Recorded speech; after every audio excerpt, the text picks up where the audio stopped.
Selamat datang channel Trading for Better Life. Di video ini saya coba analisa satu emiten yang ada rencana untuk mengakuisisi perusahaan Shell Energy. Bagaimana potensi saham ke depannya? Apakah masih menarik untuk kita coba entry? Yuk kita coba pelajari analisanya di video ini. Semoga analisa diberikan ini bisa bermanfaat dan membantu teman-teman dalam mengambil keputusan. Untuk teman-teman belum subscribe channel ini, bisa tekan tombol subscribe agar tidak ketinggalan informasi dan analisa saham terbaru akan diupload setiap harinya.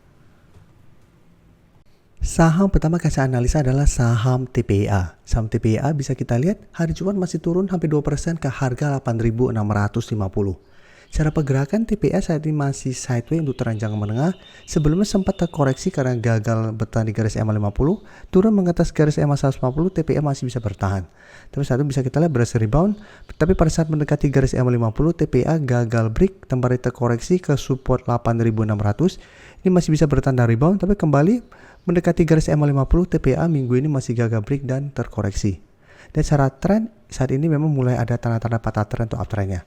Tapi untuk konfirmasi downtrend untuk tren jangka menengah ini masih belum terkonfirmasi selama TPA menurut saya masih kuat di 8.000, TPA masih akan sideways untuk tren jangka menengah. Dan jika kita lihat pemberitaan untuk TPA, gandakan kontribusi TPA kebut akuisisi Shell Energy. Jadi jika kita baca sekilas ketika pemberitaan ini, TPA memetakan potensi kontribusi untuk kepentingan nasional itu dilakukan melalui kemitraan bersama Glencore PLC untuk mengakuisisi Shell Energy dan Chemical Park di Singapura. Jadi Chandra Asset Group sudah melakukan penekanan perjanjian jual beli dengan Shell Singapura untuk mengambil alih seluruh saham Shell Singapura di SECP. Dan ini masih menunggu persetujuan regulasi dan diharapkan selesai pada akhir tahun 2024. Jadi rencananya apabila lancar, TPA akan mengakuisisi Shell Energy pada akhir tahun 2024. Jadi memang ini merupakan sentimen positif dan secara teknikal juga TPA masih oke. Dan jika kita lihat broker summary untuk TPA, satu minggu ini memang asing masih keluar. Setelah sebelumnya asing sempat masuk, berhasil rebound, tapi satu minggu asing mulai keluar.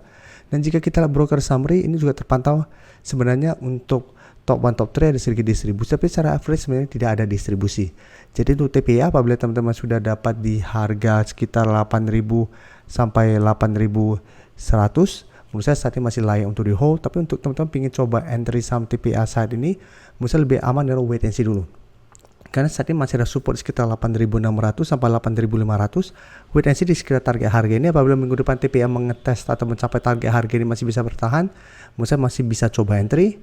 Dan target swing atau target trading jangka pendek terdekat untuk TPA menurut saya dipotensi ke 9.000 sampai garis EMA 50.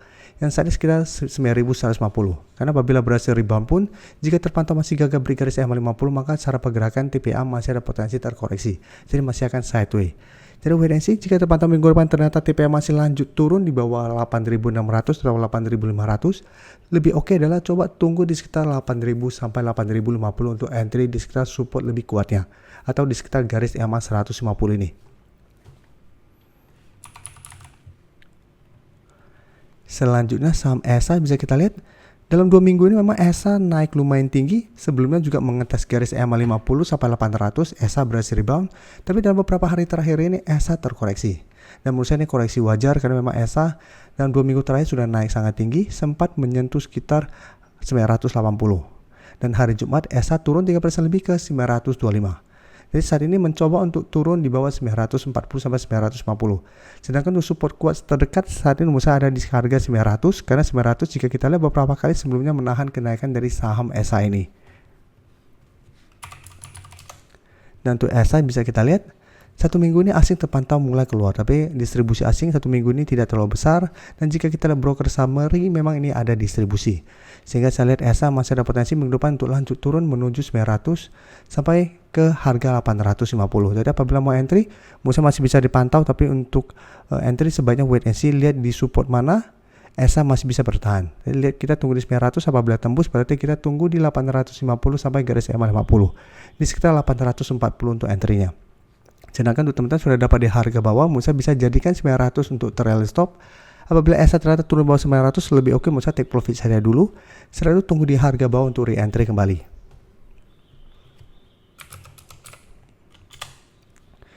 Selanjutnya ICBP bisa kita lihat, ICBP juga 2 minggu terakhirnya sempat terkoreksi setelah sebelumnya sempat naik lumayan tinggi. mencapai sekitar harga 12.800. Setelah mencapai target harga ini, ICBP terkoreksi mengetes support 12.000. Bisa kita lihat hari Jumat ICBP masih bisa bertahan di support 12.000. Jadi masih naik 1% lebih ke 12.125. Dan secara tren juga ini masih oke untuk tren jangka menengah, ini belum ada tanda-tanda patah tren. Dan di bawahnya masih ada support EMA50 yang saat ini jika kita lihat di sekitar 11.600. Jadi secara tren masih oke. Apabila teman-teman sudah dapat di harga bawah saat ini masih hold, masih bisa di hold. Dan jika kita perhatikan, asing terpantau masih terus masuk akumulasi. Walaupun kenaikan hari Jumat kemarin ini terpantau tidak ada akumulasi. Tapi paling tidak asing masih terus masuk akumulasi sampai CBP. Dan cara tren ini juga masih oke, masih bergerak tren untuk tren jangka menengah. Jadi untuk teman-teman saat ini ingin coba entry saham CBP, karena kenaikan hari Jumat tidak ada akumulasi dan sempat ada shadow ke atas juga, apabila mau entry misalnya tetap lebih oke tunggu kembali di zona ini di sekitar harga 11.800 sampai 12.000 untuk entry saham ICBP.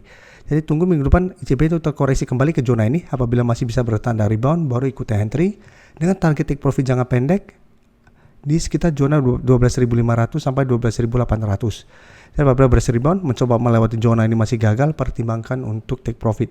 Karena apabila masih gagal, maka ICBP akan mulai sideways. Jadi lebih oke adalah swing apabila memang masih kesulitan untuk break garis atau zona resisten 12.500. Tapi untuk teman-teman sudah dapat di harga bawah pada saat break garis EMA 50 atau 150, bisa jadikan garis EMA 50 untuk trailing stopnya.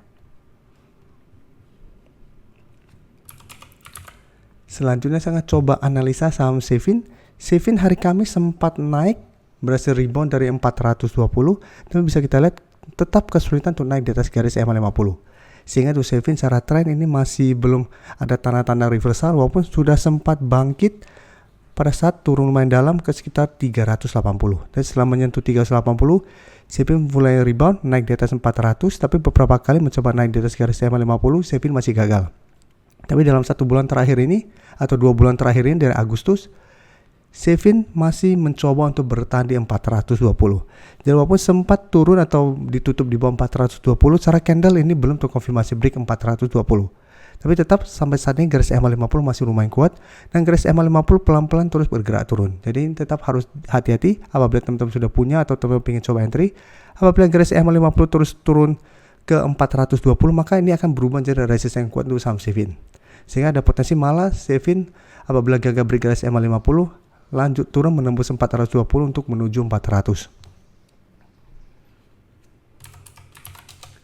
Dan jika kita lihat, asing setelah 1 minggu terakhir masuk, hari Jumat melakukan distribusi. Pada penurunan 1% ini terpantau ada distribusi untuk saham Sevin. Jadi secara tren saat ini masih belum oke, walaupun mencoba bertahan di 420, tapi garis EMA 50 masih berupa resisten lumayan kuat, yang saat ini sekitar 428. Jadi apabila teman-teman sudah punya di sekitar 420, pertimbangkan untuk cut loss apabila ternyata Sevin gagal bertahan di 420 minggu depan. Karena apabila gagal break, ada potensi ke 400. Sedangkan untuk teman-teman ingin coba entry saham Sevin, misalnya paling oke adalah tunggu Sevin berhasil break garis EMA 50, baru ikutan buy on breakout, atau tunggu di sekitar 400 untuk entry di sekitar support yang lebih kuatnya di 400 daripada 420. Tapi apabila dapat di sekitar 400, teman-teman harus lebih disiplin karena ingat cara pergerakan Sevin masih bergerak downtrend apabila turun ke 400. Terima kasih telah menonton video ini. Like dan share video ini bila bermanfaat bagi teman-teman. Dan support channel ini dengan cara tekan tombol subscribe agar channel ini bisa makin berkembang dan bisa membantu lebih banyak orang lagi. Terima kasih.